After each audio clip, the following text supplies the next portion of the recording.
Caught on camera, witnesses say Austin police officers were more than rough when they tried to arrest a suspect who is believed to be intoxicated. Shocking video tonight shows the aftermath of a downtown disturbance that got way out of hand.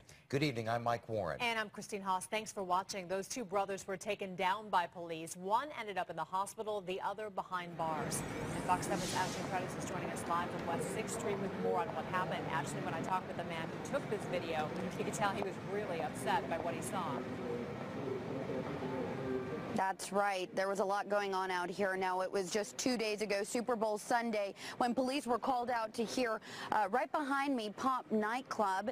We have video of how it all ended, but we want to warn you, some of that video can be very graphic. What started out as a disturbance ends with the suspect face down on the ground. He literally bled about a pint of blood, and he was laying on the ground as if he was dead. This is cell phone video given to us by a Fox 7 viewer who wishes to remain anonymous. Pop nightclub tells us someone was intoxicated inside their bar and had to be escorted outside.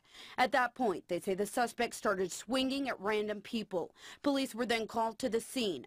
Some witnesses leaving the bars that night were horrified to come across this. Next thing you know, we're literally watching the cop take the gentleman, slam him against the wall on the corner of Pop and Rio, and then that wasn't good enough, so then they take him and they slam him on the ground. His brain hits the ground so hard you could hear you could hear the skull hitting the ground. The police report says the suspect, identified as 22-year-old Luis Marquez de la Fuente, was very belligerent and not cooperating with the investigation.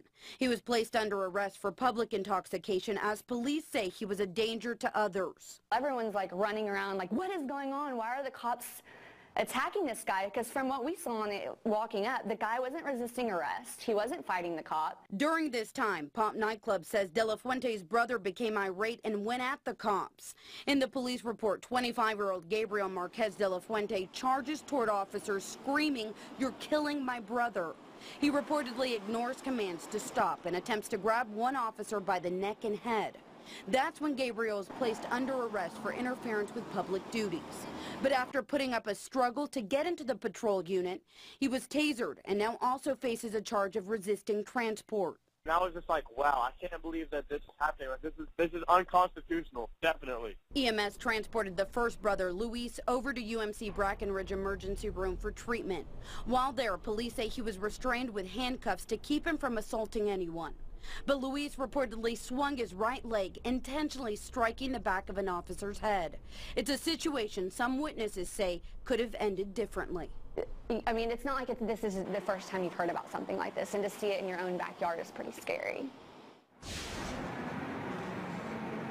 Now, we did contact the Austin Police Department. Chief Art Acevedo sent us a statement Monday before the affidavits were released saying, quote, based on the limited information gleaned from reviewing that video, I have asked my staff to look into the matter to ensure members of our department acted appropriately. Further comment requires significant speculation, which would be inappropriate. Now, the affidavit does not go on to say how Luis was taken down or what type of injuries he sustained. Now, regarding the nightclub called Pop, they say this is not normal behavior on the crowds that come here. They're actually giving all proceeds tonight to a foundation called Wrapped in Love, which helps cancer patients. Back to you. Yeah, we're seeing more and more of this kind of story coming up downtown, though, in Austin. All right, Ashley, thank you.